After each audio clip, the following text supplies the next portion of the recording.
What is going on, guys? Kraft here, Facebook group, Olaron Pickers Lounge. Yes, I'm wearing the same shirt again. I shot all 3 videos in the same day. Gotta be efficient sometimes.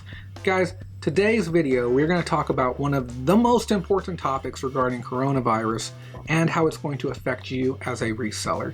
And that is making sure that you understand how you need to position yourself as a reseller coming into a buyer's market. I don't think many people have seen or been a part of being a reseller during a real buyer's market. The last time we saw one was during 2008, maybe again in 1997. Some of you were there for that, some of you weren't.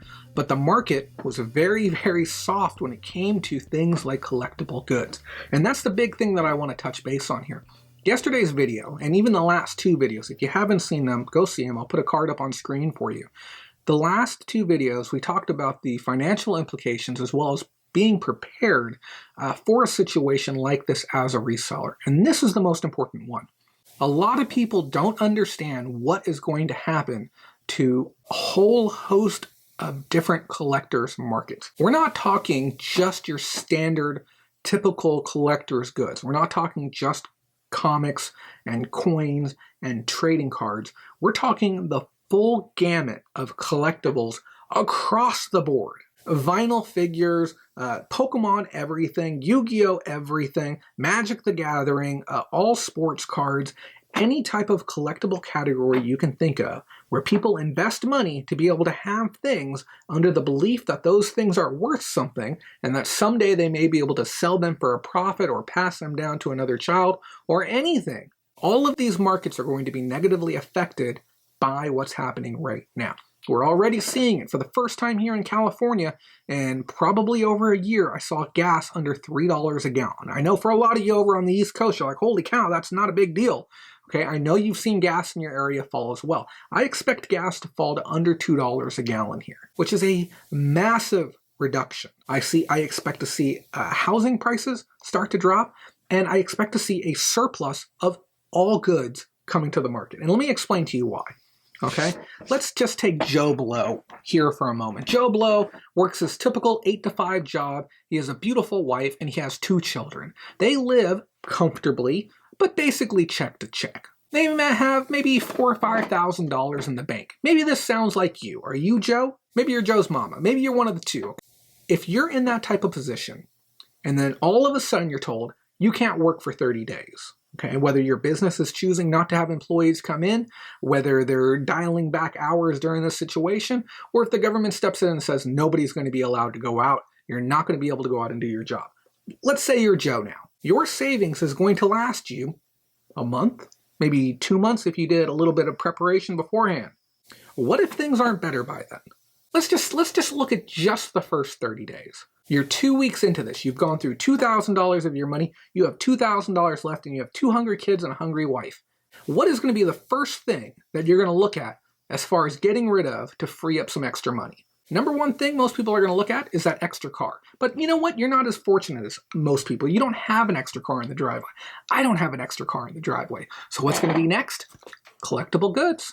Your trading cards, your sports cards, that collection you were holding on to and someday you might actually sell. Maybe that really nice painting that you have on the wall. Anything that has a nonsense value attached to it, where the world has decided this coin is worth this much, this stamp is worth this much. It's based on scarcity, it's based on production run, it's based on quality. All of these things that mean nothing. This is $110 on Amazon for this booster box of Burning Shadow cards. When money starts becoming worth less, when you have a situation where less people want this and more people want toilet paper, the tables could really turn. And again, I am not attempting to fearmonger here, but just think about this scenario. Do you think Joe Blow's wife is going to be okay with you keeping $2,000 or $3,000 worth of collectibles in the back room and not selling them when you need money? What's going to end up happening is we're going to have a lot of people who are going to start feeling the squeeze, and we're going to see so much inventory come to the market that we're not going to be able to keep up with it. Simply put, we're not going to be able to keep up with it. Okay? This brings me to my biggest point. Obviously, all the information and everything that we've talked about historically, and we're going to talk about it more next week too. I'll try and mix in some other stuff. But the biggest takeaway is, how do you, as a reseller, position yourself to be able to take advantage of this blooming opportunity? And the thing is, I don't want any despair to fall on anyone. I don't want hardship to fall on anyone. I don't want anyone to be out there and unprepared. I don't want bad things to happen to anyone at any time. But they're going to happen because a lot of people haven't prepared. A lot of people haven't taken this seriously. Those who take this seriously and position themselves on the right side of the ball are going to be fine. Look at the housing crash, 2008.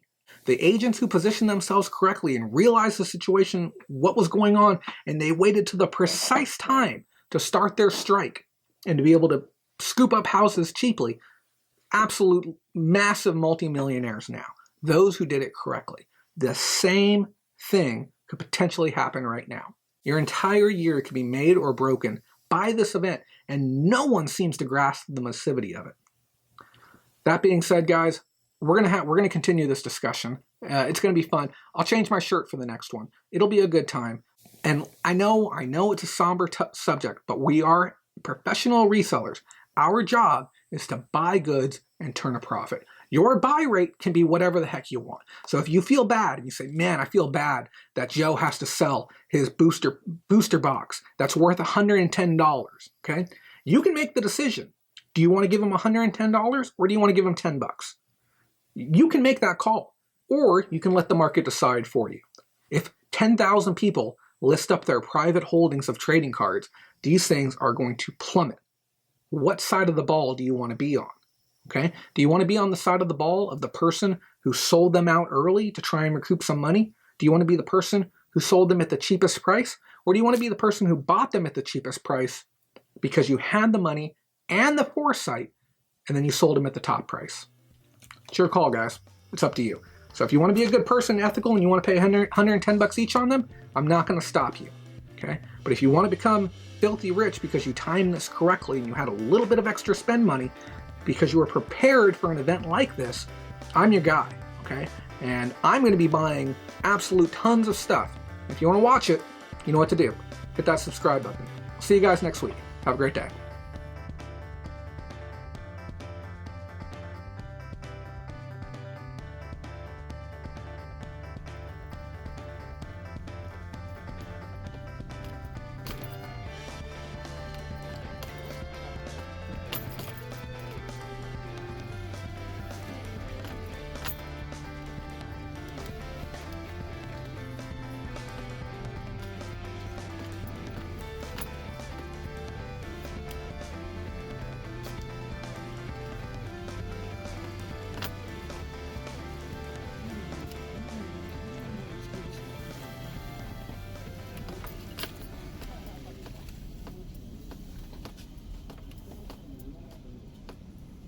What's up?